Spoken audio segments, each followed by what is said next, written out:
আসসালামু আলাইকুম। আমি ঈদের জন্য মিষ্টি বানাচ্ছি। আমাদের আগামীকাল ঈদ, এই জন্য আমার রান্নাবাড়ি আমি আজকেই শুরু করে দিয়েছি।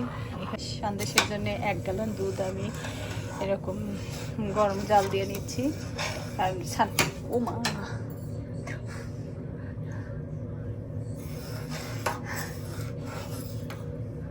এখনই দুধ পড়ে যাচ্ছিল, কখন জালটা জোরে হয়ে গেছে আমি বুঝতে পারিনি।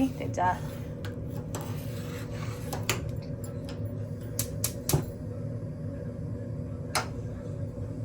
দুধটা গরম হয়ে গেছে, আমি এই সময় 1 চামচ ময়দা গুলিয়ে রাখছিলাম সেটা ঢেলে দিব, দিয়ে সুন্দর করে নাড়বো যেন জমাট বেঁধে না যায়।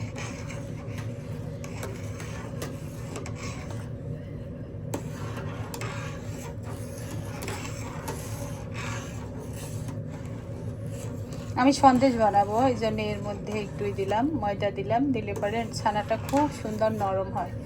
নরম করার জন্য মূলত আমি এটা দিয়েছি। ময়দাটা আমি 1 চামচ ময়দা একটু পানিতে গুলিয়ে ছেঁকে নিয়েছি, কারণ ওর মধ্যে যদি গুটি গুটি থাকে তাহলে মিষ্টির সময় ছানার মধ্যে ওরকম থাকে, মিষ্টিটা ভালো হয় না। আমি সুন্দর করে গুলিয়ে তারপরে ছেঁকে নিয়েছি। এখন দুধটা যেহেতু একটা বলক উঠে গেছে, আর দেরি করব না, আমি এই যে ভিনেগার দেওয়া পানি দিচ্ছি। অন্য সময় আমি দেই টক দই দিয়ে করি, কিন্তু আজকে আমার কাছে টক দই নাই, তাই এই ভিনেগার দিয়ে করছি। এই যে দেখেন মাঝে মাঝে থেকে পানিটা নীল হয়ে গেছে, দেখা যাচ্ছে। কিছুক্ষণ রেখে দিলেই সুন্দর ছানা হয়ে যাবে, তারপরে আমি আবার দেখাবো কিভাবে। আর এখানে দেখেন যে আমার ছানাটা খুব সুন্দর হয়ে গেছে। এখন এই ছাকনার সাহায্যে আমি উঠিয়ে নিব, বেশিক্ষণ রাখবো না। সন্দেশের ছানাটা নরম হলেই ভালো হয়।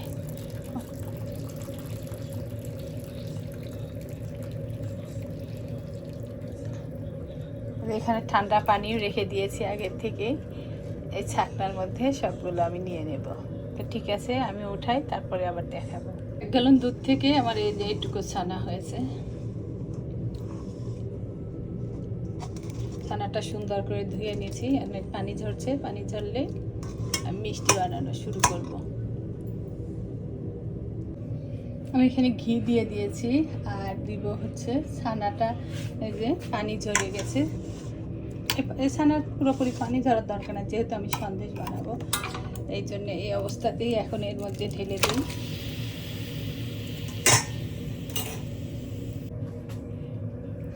দিয়ে দিচ্ছি পুরো একটা কনডেন্স মিল্ক, আর পুরোটাই দেবো, আমি কোনো চিনি দেবো না।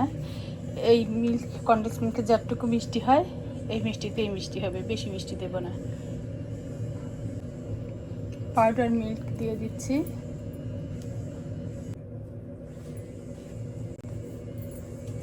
সব কিছু একসাথে করে এখন আমি মেখে নেব একটু।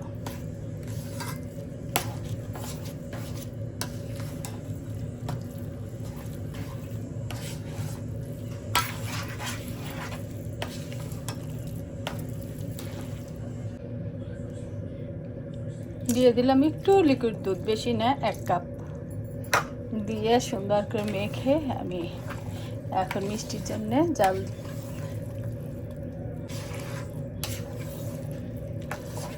মাখিয়ে নিলাম। আর এই অনেকেই ছানাগুলো একদম মিহি করে নেয়, কিন্তু আমার মিহিটা ভাল লাগে না, একটু দাঁতের নিচে দানা দানা থাকলে ভাল লাগে, সেই জন্য আমি দানা দানায় রাখলাম। তো ঠিক আছে, এখন বানাইতে থাকি, তারপরে দেখাই।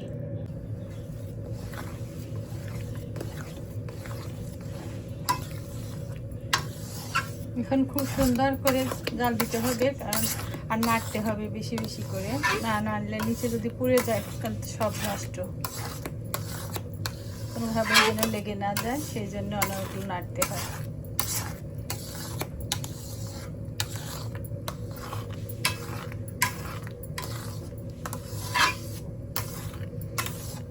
আমার খুব পছন্দের এই মিষ্টিটা, সন্দেশ আমি সবসময় পছন্দ করি।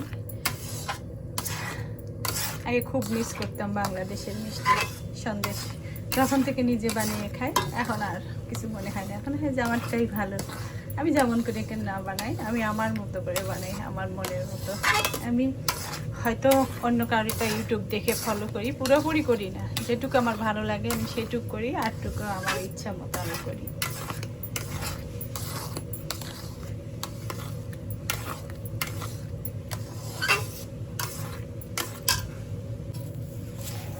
আমার ছানা চাল দেওয়া হয়ে গেছে, এখন এই অল্প একটু জাল দিয়ে করবো, হাতে একটু ঘি মেখে এইভাবে দেখে নিব, যদি লাগে না যায় তাহলে ঠিক আছে, ঠান্ডা হলেই ঠিক হয়ে যাবে।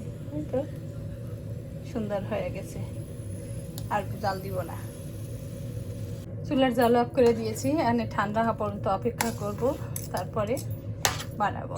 একটু ঠান্ডা না হলে হাতে লেগে যাবে, আর অল্প অল্প ঠান্ডা হলে তখন গরম গরম থাকতেই বানাইতে হবে, যেন শেপটা সুন্দর করে দেওয়া যায়।